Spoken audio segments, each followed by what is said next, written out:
Terima kasih, Tuan Speaker. Terima kasih. Bismillahirrahmanirrahim. Jadi, apa yang disebut tadi oleh Tuan Sugut, saya memang setujulah. Ya. Jadi ada beberapa perkara yang telah saya sebut dan cuma nak tambah. Semasa Pekan menjadi Perdana Menteri, inilah benda-benda yang diingat oleh rakyat sekarang. Yang pertama, ETS tak berhenti dekat Tasik Berugor. Yang kedua, 3 kapal terbang komersial jatuh.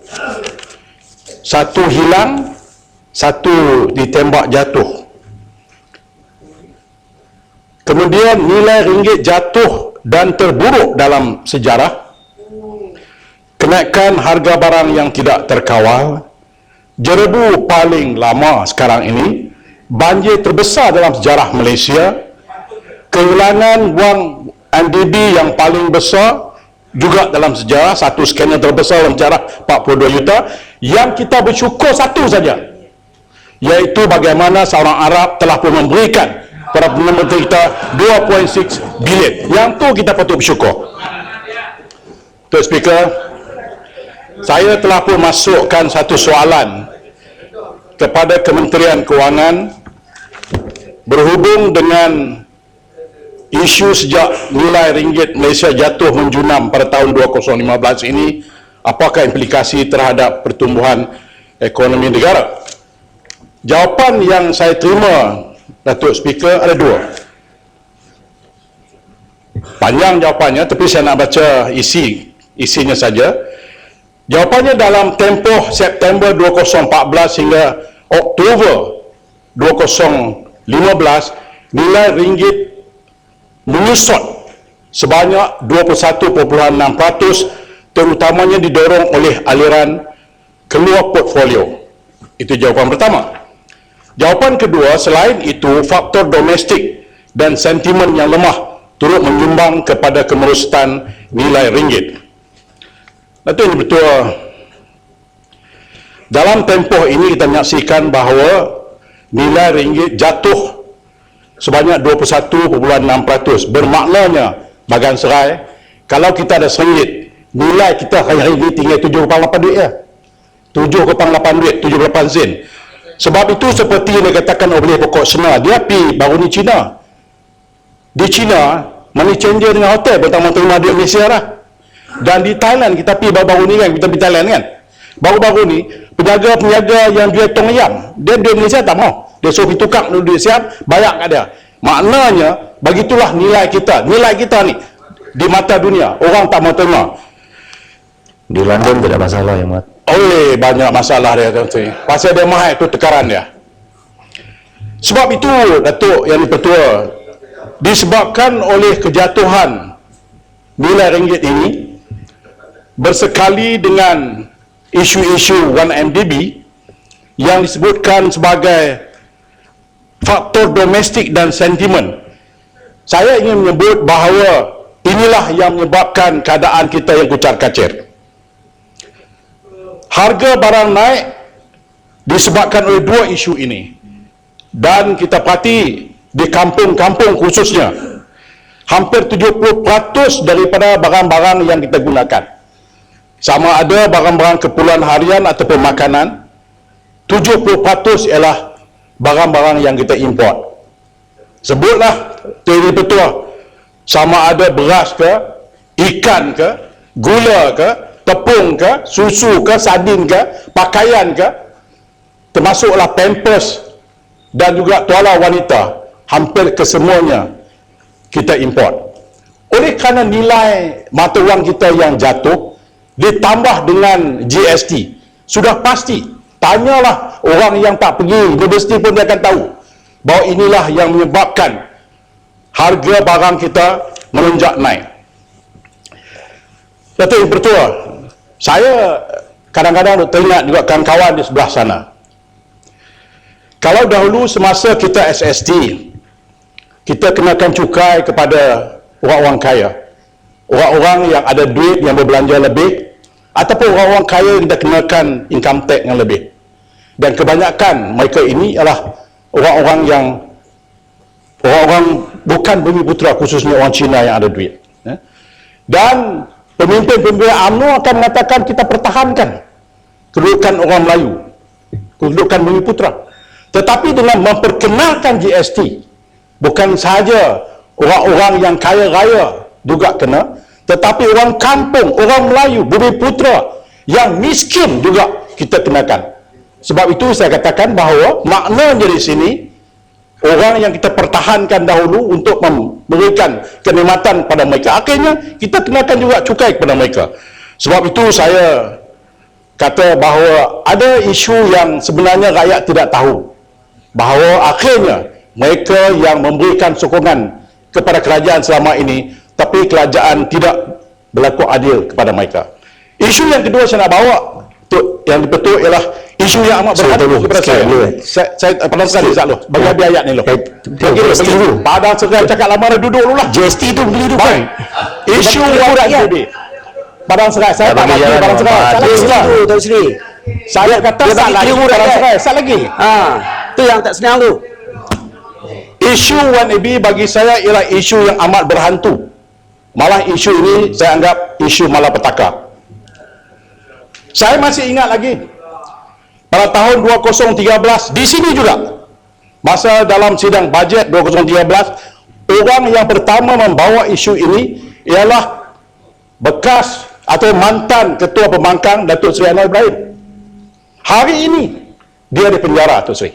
Walaupun tangannya sakit, teruk, tak dapat perawatan kesihatan, tak apa. Isunya isu lain. Isunya dialah orang yang mula-mula bercakap tentang 1MDB, akhirnya dia ke penjara. Yang kedua, isu ini juga dibawa oleh Paguh. Dibawa oleh Sempurna. Apa jadi? Isu 1MDB kena pecat. Isu 1MDB juga. Laporan lengkap dibawa kepada Peguam Negara Tan Sri Gani Patai. Apa jadi pada dia? Kena pecat. Kena pecat. Alasannya apa dia? Alasannya dia sakit. Wah, dia tak tahu pun dia sakit. Dia sendiri tak tahu dia sakit. Dan dia diganti Datuk Ibu Tua dengan seorang AG baru yang umur dia hampir sekarang 65 tahun 9 bulan. Maknanya Tan Sri, penjawat awam boleh kerja hingga 66 tahun plus 6 month. Itu perlembagaan 66 plus 6 month. Ini penjawat awam kita yang baru ini, AG kita ni sudah umur 65 tahun 9 bulan. Maknanya Tan Sri, maknanya tak tahulah, dia mungkin lebih hebat daripada Tan Sri Gani Patai. Tetapi isunya apa? Isu 1MDB. Bekas Timbalan Pengarah Cawangan Khas Datuk Abdul Hamid Bado, tak ada pasal apa pun, tak ada apa pun, ditukar ke JPM pasal sebut pasal 1MDB saja. Baik, dia hantar ke mana Tan Sri? Itu ini betul, hantar ke JPM. Saya cek dengan JPM, ada jawatan tak KSB? Dia kata jawatan pun tak ada lagi. So hantar dulu mereka ke sana. Kenapa? Kerana 1MDB. 7 orang pegawai SPRM dipanggil polis, termasuklah Timbalan Pegawai Raya Ahmad Sazali bin Abdul Khairi, Timbalan Pengarah Operasi Khas, dan seorang lagi ialah Tan Kang Sai. Tan Kang Sai termasuklah di antara 7 orang daripada jabatan ini SPRM yang disiasat oleh polis. Maknanya Tan Sri, maknanya Datuk Sri, polis siasat SPRM. Isu apa? 1MDB. Kemudian tak habis lagi. Jessica Gumiko, pegawai undang-undang, dipecat dari jabatan Peguam Negara dan taraf taraf permatutan tetap beliau dibatalkan. Jadi orang Singapura. Lepas tu dia dihantar balik lah. Dan penasihat SPRM Tan Sri Rashpal Singh ditahan sehari oleh polis. Tak habis lagi Datuk Sri, Tan Sri Zeti, Governor Bank Negara, mengesahkan pada 31 Ogos yang lalu 7 pegawainya juga disiasat oleh polis. Dan 2 pegawai SPRM ditukarkan JPM tanpa sebarang alasan. Pertama, pengarah bahagian operasi khas Datuk Bahri Muhammad Zain Dan yang kedua, pengarah komunikasi strategik SPRM, Datuk Rohaizat Yaakob. Itu mereka yang menerima malapetaka kerana menyebut isu yang semua orang tahu, seluruh dunia tahu, YMDB. Ada 4 orang yang mendapat rahmat daripada isu ni. Saya kena sebut juga dalam dewan ini yang tadi malapetaka, rahmat. Yang pertama, pengurusi PAC, ahli Parlimen Pulai, menjadi Timbalan Menteri. Sepatutnya dia ni bukan Timbalan Menteri, Tok Seri, orang yang qualified, full minister, nothing less, plus, tapi tak apalah. Yang kedua, ahli Parlimen Tuaran, yang ni dapat full minister, memang layak pun. Yang ketiga ialah ahli PAC daripada Kepala Batas, iaitu Kepala Batas lah ya. Dan keempat, daripada Ketua Puteri Masjid Tanah yang juga menjadi Timbalan Menteri. Sepatutnya saya tengok list ni, Tok Sri, yang layak sebenarnya Lenggong dengan Jasin. Kalau tengok list ni lah. Sebab mereka ni lebih senior. Tapi tak tahulah. Isunya apa? Isunya kerana inilah orang yang duduk dalam PAC. Yang saya nak sebut ni apa dia, Tok Sri? Yang saya nak sebut ini, bagaimana kita lihat di negara kita, walaupun isu ni dicakap di seluruh dunia, walaupun isu ni seluruh dunia, di London ke, di New York ke, dia kata-kata, tetapi di Malaysia, business as usual. Apa jadi pun jadilah. Tak apa. Asalkan apa? Asalkan rakyat tenang. Tidak akan berlaku apa-apa. Sebab rakyat menerima, pasrah, bersyukurlah kita. Tak apalah apa yang jadi. Sebab itu, Tok Sri, Start kapal. Sebentar. Dia bagi. Saya bagi Indah Bangkopa. Terima kasih. Saya nak tambah sikit je apa ni, antara senarai yang dalam SPRM tu adalah seorang yang bernama Tan Sri Johan Jaafar, yang dialah adalah pengurusi panel kepada satu panel yang mengawasi SPRM, dan dia antara yang vokal menyatakan protes dia terhadap penangkapan pegawai-pegawai SPRM, dan dia apabila tamat dia tempoh dia tak disambung. Yang kedua, Tan Sri, saya nak tanya Tuan Pusi, dan yang betul saya nak tanya YB sedar tak bila KSN menyatakan bahawa AG diberhentikan kerana sakit? Saya mengalami melalui personal experience, seorang pegawai kerajaan nak meminta medical board, it's not an easy thing. Tapi yang ini dia pula boleh khabar, awak sakit, awak kena berhenti. Ini nak minta medical board pun berbulan-bulan. Macam mana pandangan Dr.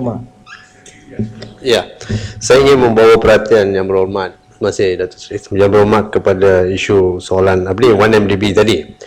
Saya ingin membawa perhatian kepada Dewan ini. Amat mengecewakan dan menyedihkan apabila Dewan ini sendiri telah menolak 7 soalan yang berkaitan dengan 1MDB. Kalau tempat ni pun kita tak dapat penjelasan, dan seolah-olah di luar pun tak ada penjelasan. Saya dapati isu 1MDB ni tergantung, tak ada apa-apa penjelasan lain. Kita harap benda tu disoal dan dijawab di Dewan Yang Mulia ni. Tetapi Dewan Yang Mulia ni pun menolak 7 soalan yang berkaitan dengan 1MDB. Apa pendapat yang berhormat? Petani, sikit boleh? Okey, sekali lah. Soalan yang sama berkaitan. Silakan. Terima kasih Datuk Yang Dipertua. Saya ingin mendapat penjelasan daripada Sungai Petani tentang yang dikatakan beberapa ahli PAC itu mendapat habuan dengan kenaikan pangkat Menteri Timbalan Menteri kerana rahmat apalah, tetapi habuan rahmat dengan kenaikan pangkat Menteri dan Timbalan Menteri. Jadi yang saya nak tanya ini ialah sikit Sungai Petani, kalau sekiranya kerana menyebut isu 1MDB pekan memberi pangkat kepada mereka yang di PAC itu, apakah asasnya apakah mereka ini mempertahankan pekan di dalam PAC? Kalau mereka mempertahankan pekan dalam PAC, maknanya pekan harus kekalkan mereka di PAC sehingga PAC selesai membuat kajian. Tetapi ini ialah rombakan biasa, tetapi saya fikir Sungai Petani cuba memesongkan fakta. Terima kasih, cuba minta penjelasan. Baik. Yang berhormat juga ahli politik, saya juga ahli politik ya. Jadi saya rasa saya tak fahamlah masing-masing. Kalau nak ikutkan qualification lah yang berhormat, Lenggong dan Jasina orang yang terbaik. Kalau nak ikutkan pengalaman seniority. Tetapi oleh kerana mereka ini tidak berada dalam PAC, jadi sebab itu saya cadangkan mereka yang akan berada dalam PAC-nya insyaAllah bersedia untuk membeli tie dan kod baru, akan juga naik pangkat insyaAllah. Baik, adapun saya minta ucapan dua-dua kapal dan Indah Mahkota itu dimasukkan dalam ucapan saya kerana saya bersetuju sangat. Isu yang kedua saya nak bangkitkan Datuk Seri adalah tentang Special Grant for Sabah. Ini isu yang saya rasa amat dekat di hati teman-teman di Sabah dan di Sarawak. Cumanya ada kawan-kawan di belah sana tak berani sebut. Mereka bisik kepada saya, Datuk Seri, sebut kuat-kuat sikit. Saya pada ucapan dalam bajet yang lepas saya sebut. Saya nak sebut di sini ialah saya nak baca, Datuk Seri, under the Federation Constitution Section 2, under Part 4 of the 10th Schedule, 40% of the federal revenues collected in Sabah were to be returned to the state government. Isu yang di depan kita, Datuk Seri, ialah teman-teman di Sabah khususnya melihat bahawa Singapura berapa Ahmad? 60 kan Singapura. that's right. Bagaimana Singapura dapat. Jadi apakah yang menjadi penghalang yang tidak boleh kerajaan federal setelah yang termaktub di schedule ini bukan cerita wishlist seperti setengah minister kata this is wishlist. This is not wishlist. Ini ialah termaktub dalam federal constitution, jelas, amat jelas. Kalau kita buka federal constitution, apa yang termaktub di sini, bahawa Sabah dan Sarawak mesti mendapat 40% of the federal revenue collected in Sabah dalam kes ini. Maknanya cukai-cukai yang dikutip, sama ada import atau ekspor, income tax ke, GST ke, minyak ke, balak ke, lain-lain ke, mesti 40% goes back to Sabah. Daripada mula-mula pembayaran pertama, Datuk Seri, way back 1963 sampai sekarang, Sabah cuma dapat 26.7 million a year. Maknanya, Datuk Seri, dalam bahasa Inggeris dia panggil peanuts. Tidak mungkin kerajaan Sabah tidak dapat menghasilkan satu jumlah yang besar, kerana 40% of 100% hanyalah 26.7 million. Sebab itu berkali-kali kita katakan Sabah is not one of the states in Malaysia. Sabah ialah sebahagian dan sebagai wilayah yang menyertai Melaya untuk menjadikan Malaysia. Saya orang Islam, Datuk Seri, saya orang Semenanjung, tetapi saya juga ada tanggungjawab sebagai rakyat Malaysia mempertahankan orang Sabah dan Sarawak, kerana they are our brothers. Kalau Datuk Seri berjalan di Tenom, saya pernah pergi ke Tenom, budak-budak, no betul, Wabi pergi ke Tenom, Wabi Tenom dari sini, Saya 2 boleh panggil kilometer. Saya boleh panggil Tenong lepas ni. Dia Ya. akan ucap perkara yang sama. Betul. Budak-budak ke sekolah menjeng-jeng kasut kalau hari hujan. Di sini, Datuk Seri, budak sekolah kalau bas tak datang, bapa dia nak hantar dengan motor pun dia tak nak naik di Tanjung. Di Sabah menjeng-jeng kasut 2 kilometer. Dan kita harapkan anak-anak Sabah bangun sebagai orang-orang yang pintar dan bijak. Tidak mungkin itu akan berlaku. Sebab itu saya amat-amat meminta kepada teman-teman daripada Sabah dan Sarawak, this is the best time untuk teman-teman di sebelah sana leverage dengan kerajaan kesatuan. Saya suruh Muhammad. What you can. Saya selalu dengar ucapan, tapi masa dah habis ya Umar. Ya. Ya, 20 minit dah habis dah. Saya minta teman-teman dari sana, kita Silakan tidak dulu, mahu silakan, jatuhkan masa dah kerajaan habis, barisan Malaysia, tak apalah, kita tunggu sampai general election. Tetapi teman-teman dari Sabah dan Sarawak, inilah waktu yang untuk leverage kan. Inilah masanya untuk demand. Kita minta pekan letak jawatan, kita boleh naikkan paguh, kita boleh naikkan Bagan Datuk, atau kita boleh naikkan Gua Musang sebelah Tak boleh lah tu. Boleh, tidak ada Dah habis masalah. lah. Habis masa, kenakan Tetapi dulu lah, isu kenakan. Tanjung Karang ke? Kita di sini akan sokong, tidak ada masalah. Kita Saya sokong Tanjung Karang. siapa Tanjung Karang pun boleh, tak apalah.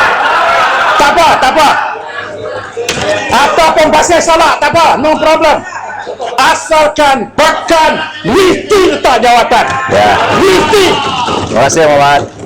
Sebab itu, sebagai penutup, Datuk Seri, bersama-sama rakyat Silakan Malaysia lah. duduk, silakan. Jangan bersama Masa dah kami. habis. Jangan bersama-sama kami. Bersama rakyat Malaysia untuk mendesak supaya pekan letak jawatan. Terima kasih.